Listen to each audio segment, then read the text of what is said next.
لقی دوی ڕێکخراوی خوشکانی ئیسلامی کوردستان ئەستا بە سازکردنی خێوەتگەیەک بۆ کچانی گەنجی سەرکردا بۆ ماوەی 1 ڕۆژ. لە خێوەتگەکەدا چەندین وانەی پەروەردەی و ڕۆحی و پێگەیاندن و توانامرۆیەکان لەلایەن بانقواز و شارەزایانەوە پێشکەشکران. یاسان بە سازانی خێوەتگەیەک بۆ کچانی گەنجی تەمەن 18 بۆ 25 ساڵ لە نزیکەی 150 خوشک بەشداری تیا کردووە.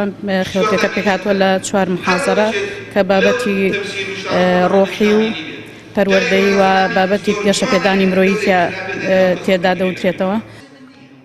ئەمە دووەم خێوەتگەیە لەم ساڵدا بەڕێوە دەچێت کە زیاتر لە 150 کچی تەمەن جیاواز بەشدارن و باس لە گرنگی و پێویستی ئەم جۆرە چالاکیانە دەکەن. دەڵێن پێویستە ساڵانە چەند جارێک خێوەتگەی لەم شێوەیە بۆ پێگەیاندن و بەهێزکردنی پەروەردەی ڕۆحی و توانامرۆیەکان بکرێنەوە.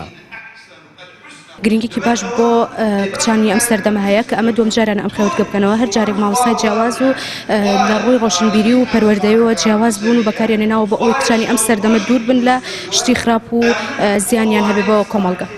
والله گرنگێکی زۆر باشیە. دیارە بەرچاوڕوونیەکە بۆ ئەم گەنج خۆشەویستانە کە دواتر چوونە دەرەوەیانە بێ بۆ زانکۆپەی مانگاکانە بە یا بەشداریکردن لە دەوراتی ترا بێ بۆ بەگەیاندنیان دەربارەی گەشەپێدان.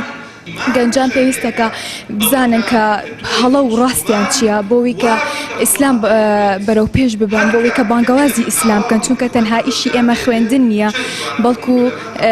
بەڵکو ئەوەیە کە خەڵک نەک هەر خۆمان بەڵکو دەوروبەرمان هاوڕێکانمان تێبگەێنین لە ڕاستی ئیسلام و لەوەی کە چۆن بتوانین گەنجێکی سەرکەوتوو بن لە داهاتوودا.